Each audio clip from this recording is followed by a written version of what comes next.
Welcome to the Deep Dive.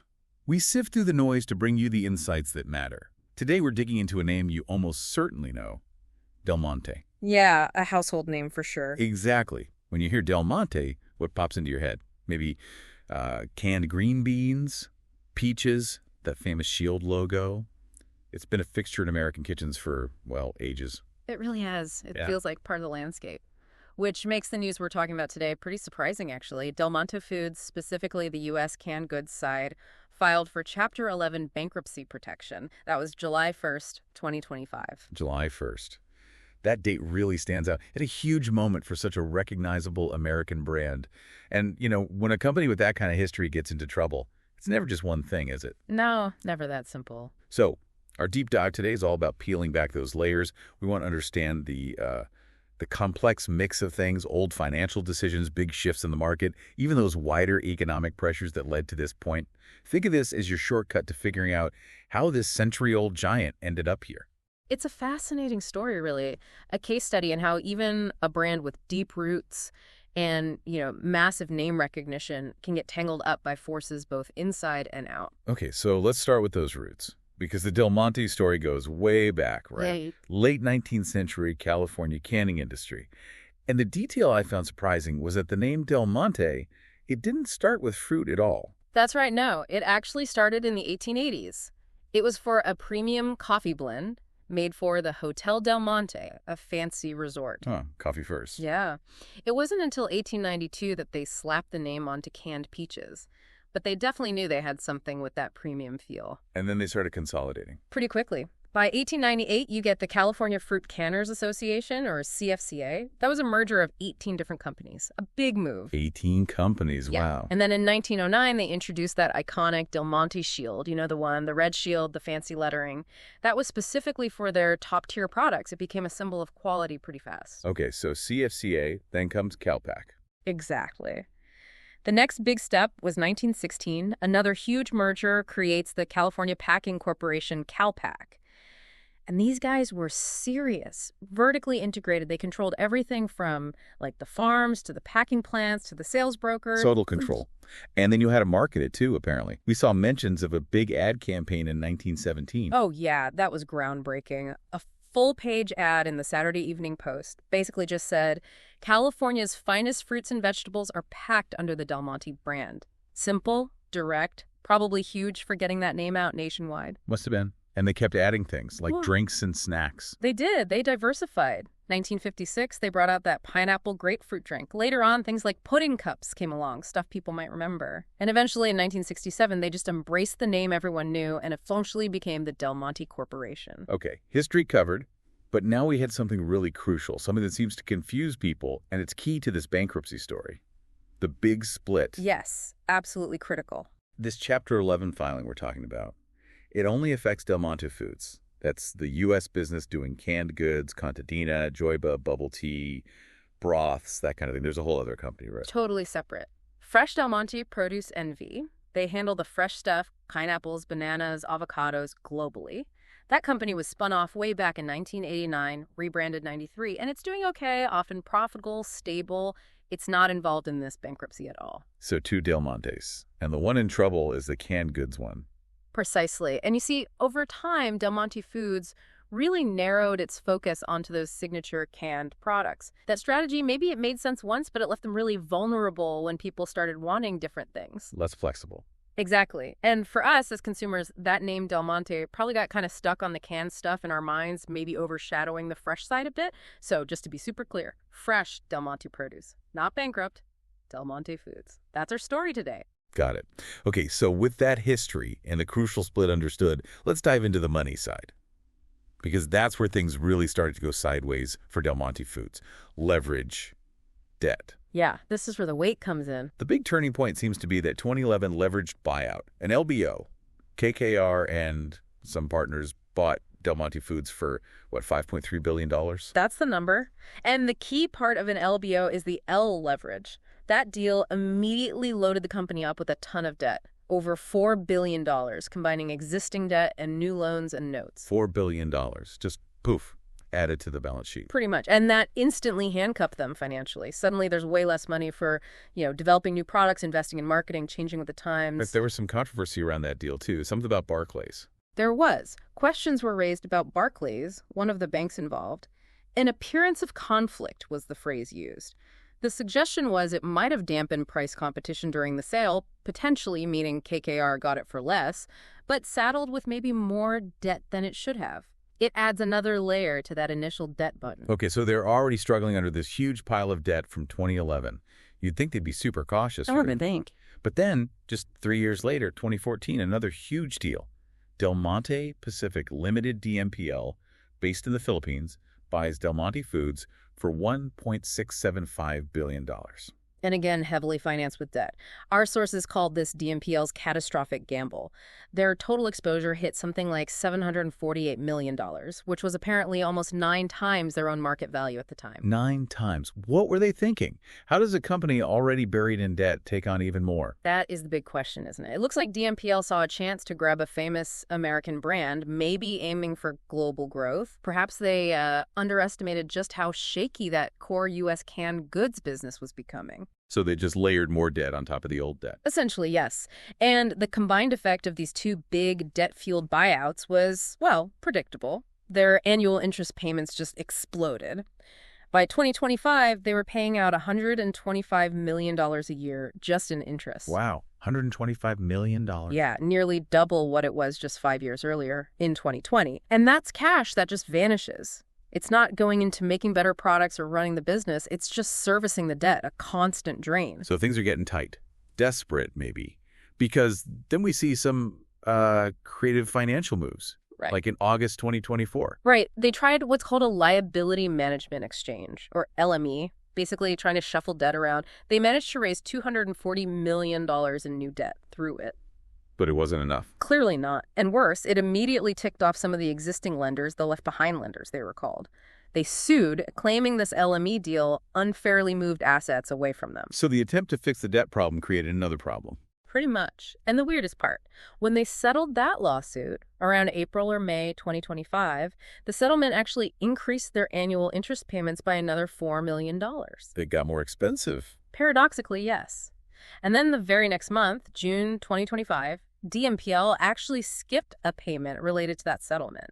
That was a huge red flag. The distress was becoming very public. So the pressure just kept building, defaulting on payment. Exactly. That default in June 2025 was the trigger. It gave the creditors the power under their agreements to basically step in, appoint a new majority to the board, and take control of the equity. And that led directly to the Chapter 11 filing on July 1st. Directly. And if you want to see what all this financial maneuvering and market trouble actually did to the U.S. business, the numbers are pretty stark. Yeah, let's look at those figures for Del Monte Foods U.S. Okay, so net sales for fiscal year 2024 were about $1.74 billion, which sounds okay, maybe. It was actually up slightly from 2023. Okay. Top line holding steady-ish. Right, but look underneath. Gross profit, that's sales minus the cost of goods sold, it absolutely tanked. Dropped from over $400 million in FY23 down to just $245 million in FY24. Ouch. That's a huge squeeze. Massive. It shows they were losing pricing power or costs are running away or both. And then the bottom line, net income. Well, it went from a profit of $57 million in FY22 to a small loss of about $3 million in FY23. Okay, turning negative. And then fell off a cliff in FY24 to a net loss of nearly $119 million. $119 million loss. Wow. That's the picture of a business unraveling. And all the while, the debt just kept climbing. Loans and borrowings went from around $534 million in 2020 up to nearly $1.2 billion by 2024. So the U.S. subsidiary was really imploding, but maybe hidden a bit by the larger group number. That seems to be the case. The consolidated reports from the parent, DMPL, could mask the specific distress in the U.S. canned goods operation for a while. But eventually, the numbers don't lie. Okay, so that's the crushing weight of the debt in the internal financial picture. But like you said, it's never just one thing. The world outside was changing dramatically, too. Absolutely. Let's talk about shifting appetites, consumer preferences, market disruption. The big one seems pretty simple. Yeah. People just aren't buying as many cans. That's the fundamental truth, yeah. There's been this huge generational shift, especially in the U.S. People are moving away from, well, preservative-laden canned food, as the research puts it. They want healthier, fresher options. Yeah, I mean, think about it. A can of fruit cocktail feels kind of old school now, doesn't it? It does. And this isn't just Del Monte's problem. The whole U.S. canned fruit and vegetable industry has been sort of slowly shrinking revenue down about 0.4% per year for the last 5 years. It's described as an industry malaise. Malaise. And demand for these traditional canned goods, it's become pretty inelastic, meaning even if Del Monte cut prices, people weren't likely to suddenly start buying way more canned peaches. The preference shift was just too strong. It's a fundamental disconnect. Yeah. Which ties into this idea of the foodie revolution, right? Especially post-pandemic. Exactly. People got really focused on fresh, minimally processed foods. Look at the organic produce market, it's booming. Growing over 10% a year, projected to be massive, like $159 billion by 2033. And people aren't organic for health reasons. Over half of Americans, 55% say they prefer organic for health. And this is where Del Monte Foods really stumbled. Our sources call it a critical flaw. They just didn't adapt their main product lines fast enough or boldly enough to catch this wave. It sounds like classic inertia. Yeah. Hard to turn a giant ship built for cans. Incredibly hard. It's not just about launching a few new products. It's changing your entire supply chain, your manufacturing, maybe even the company culture. It's a huge challenge for any established player, not just Del Monte. So Del Monte's bankruptcy is kind of a warning shot for the whole sector. A real wake-up call, as one analysis put it. If you stick rigidly to outdated business models and don't innovate when the market moves, you risk becoming irrelevant. Existential threat territory. And then, adding insult to injury, there's the private label threat, store brands. Oh, huge factor. Grocery prices went up, right. Inflation. So shoppers started looking for cheaper options, and boom, store brands are right there. Nearly half the shelf space in some categories now. And Del Monte actually cut back on making private label stuff for stores. Yeah, there's a real irony there. They decided to shutter some plants and reduce their private label production, probably to focus on their own brand. But that just opened the door wider for competitors and store brands like Kroger's Simple Truth, which really took off. It actually accelerated Del Monte's decline. So inflation hits them twice. Yeah. Makes their own stuff more expensive to produce. Right. And pushes shoppers towards the cheaper store brands that are eating their lunch anyway. Exactly. It was a classic double bind. Higher costs, lower demand for their branded goods, and erosion of market share to private labels. Just pressure from all sides. Okay, so internal debt, changing tastes, private labels. But there were bigger forces at play too, right? Macroeconomic stuff. Yeah. Geopolitics. Yeah, those external winds really didn't help. They just compounded the existing problems. Let's start with that grocery inflation we just mentioned. Right. Food prices climbing steadily. Right. Up 2.9% year over year in May 2025, after already rising quite a bit in previous years. So, as we said, higher operating costs for Del Monte, and it pushed consumers to seek value, meaning those cheaper store brands again. Tough spot. Really tough, especially in a market like canned goods, which is pretty commoditized already. Margins were likely thin to begin with. But then came a really specific sharp shock. The steel tariffs. Ah, yes. President Trump's tariff on imported steel, 50% effective that June. For a company whose main product comes in a metal can, that's a direct hit. 50% increase on your main packaging cost. How do you even absorb that? That's the problem. You mostly can't, not in that market. The producer price index for metal cans spiked dramatically, but Del Monte couldn't just raise its prices 50% on canned peas, could they? No way. Consumers would just buy something else. Exactly.